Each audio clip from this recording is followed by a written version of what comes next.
Baik, perkenalkan, nama saya Ferdian Firmansyah dengan NIM 230610001 dari Universitas Mercubuana Yogyakarta, jurusan akuntansi. Pada video ini, saya akan mempresentasikan media digital. Nah, apa sih itu media digital? Dalam konteks komunikasi bisnis, media digital memainkan peran yang sangat penting.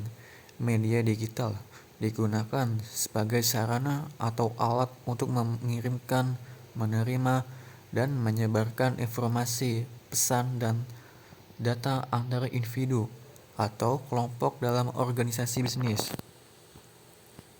Nah, ada macam-macam media digital komunikasi bisnis yang perlu teman-teman ketahui, yaitu yang pertama yang paling sering digunakan dalam berbisnis, yaitu email atau Gmail.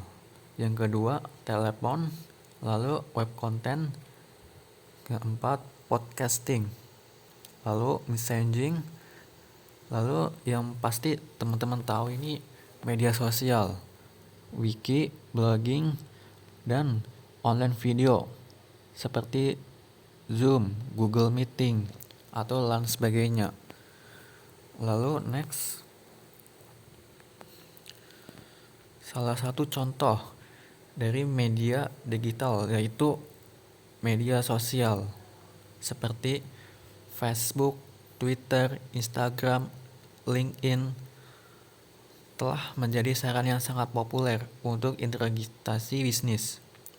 Nah, ini digunakan untuk membangun komunitas, berinteraksi dengan pelanggan atau mempromosikan merek seperti iklan. Lalu, nah, kapan kapan sih menggunakan pesan tertulis dibandingkan alternatif digital? Nah, dalam keadaan formal seperti mengucapkan selamat atau berduka cita.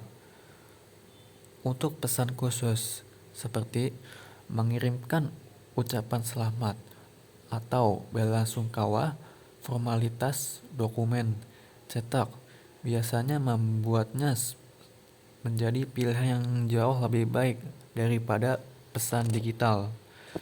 Yang kedua, pada saat secara legal diperlukan informasi dalam bentuk tertulis, kontrak bisnis dan peraturan pemerintah terkadang mengharuskan informasi diberikan di atas kertas.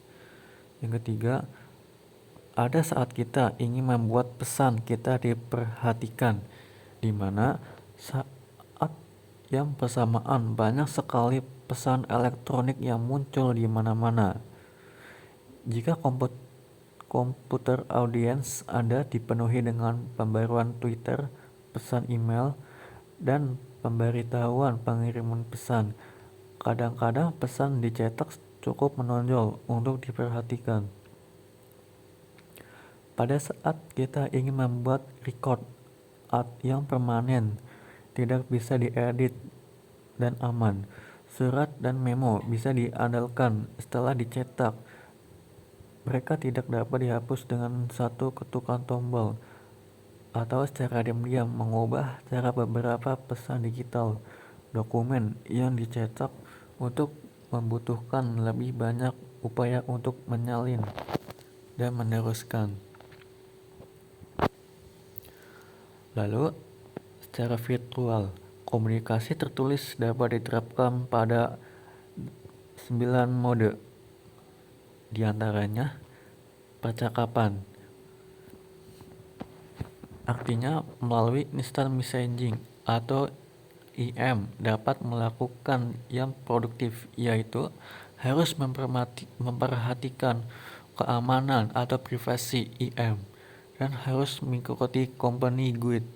Kemudian IM harus digunakan secara profesional. Kemudian harus ada etika dalam menulis IM. Jagalah produktivitas penggunaan IM dengan membuat status kita unavailable pada saat melakukan kegiatan lain yang lebih penting. Dan jangan gunakan IM untuk pesan-pesan bersifat rahasia, kompleks, dan personal. Yang kedua, komentar dan kritik. Dapat dengan melakukan sharing tentang tips dan berkomentar yang dapat berguna untuk orang lain. Kritik dan komentar dapat dijadikan alat untuk mengkoreksi komunikasi bisnis menjadi lebih baik. Yang ketiga, orientasi. Kemampuan menulis yang baik agar pembaca dapat mengerti atau mengetahui pesan yang kita sampaikan. Yang keempat, ringkasan. Kesimpulan dari pesan yang kita disampaikan pada pembaca. Yang lima, materi referensi. Salah satu keuntungan materi referensi dari internet adalah kita dapat mencari berbagai referensi dari internet, sehingga membantu kita menuliskan hal-hal yang mungkin belum kita ketahui sebelumnya untuk disampaikan pada pembaca.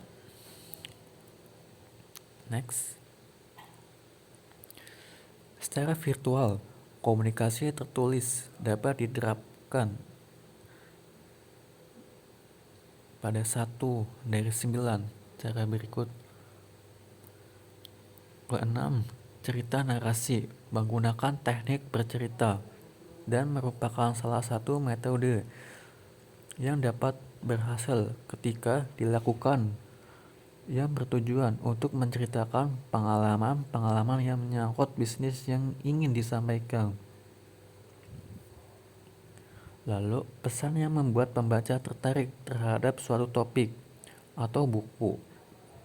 Pemikat menahan potongan informasi utama sebagai cara untuk menarik pembaca atau pendengar ke dalam cerita atau dokumen lain. Yang ke-8, pembaruan status atau pembaruan status dan pengumuman. Status yang ada di medsos yang digunakan dalam komunikasi bisnis harus senantiasa diperbarui agar pembaca dapat mengetahui perkembangan teknik dari bisnis kita dan komunikasi mencari lancar. Yang ke-9, tutorial. Tutorial ini adalah sharing tentang keahlian penulis, memberikan testimoni yang baik agar membuat pembaca mempercayai bisnis yang kita jalani.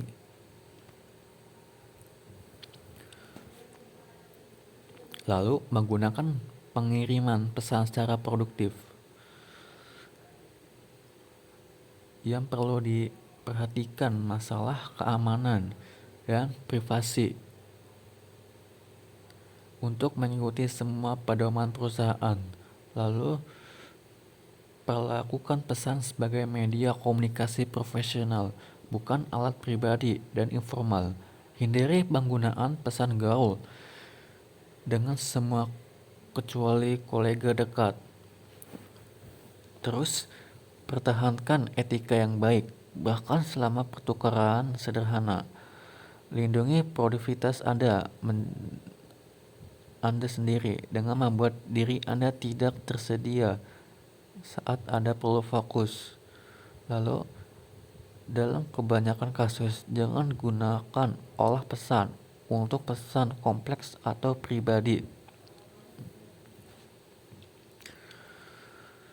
Instant messaging atau pesan instan, manfaatnya yaitu mencakup kemampuannya untuk pesan mendesak yang cepat, biaya yang rendah, kemampuan untuk meniru percakapan, keamanan yang diinginkan, pengiriman instan, ketersediaan pada berbagai rangkaian. Lalu kelemahannya mencakup masalah keamanan atau virus, infiltrasi jaringan, dan memungkinkan penyadapan pesan yang sensitif. Lalu langkah-langkah untuk melakukan IM yang benar, yaitu merencanakan pesan instan, lalu menuliskan pesan instan, menyelesaikan pesan instan. Next, podcasting. Nah, apa sih podcasting? yaitu proses merekam file audio atau video dan mendistribusikannya secara online. Podcasting menggabungkan kekayaan media komunikasi suara atau visual dengan kenyamanan probabilitas audiens dapat mendengarkan atau menonton podcast di blog atau situs web, atau mereka dapat mendownloadnya ke ponsel atau pemutar musik portable untuk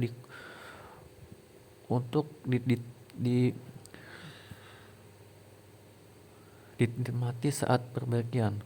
Khususnya dengan podcast audio, aspek hand-off dan eye-off menjadikannya bagus untuk didengarkan saat mengemudi. Lalu, 3 langkah-langkah dalam podcasting. Fokuskan langkah perencanaan pada menganalisis situasi, mengumpulkan informasi yang diperlukan dalam mengatur materi. Satu langkah perencanaan tergantung pada apakah Anda bermaksud membuat podcast untuk menggunakan distribusi terbatas, lalu merencanakan konten podcast penuhnya. Mengeditinlah lebih sulit untuk podcast daripada pesan teks untuk podcast dasar. Lalu yang ketiga, langkah menyesuaikan adalah di mana podcast berbeda paling dramatis dari komunikasi tertulis, untuk alasan yang jelas bahwa merekam dan mendistribusikan file audio dan atau video. Nah, manfaat belajar media digital komunikasi bisnis, yaitu membangun jaringan informasi yang kuat, pemasaran dan promosi, pengembangan citra merek, meningkatkan produktivitas kerja, memperkuat hubungan bisnis, mempermudahkan persuasi pemasaran, pesan peran pemasaran.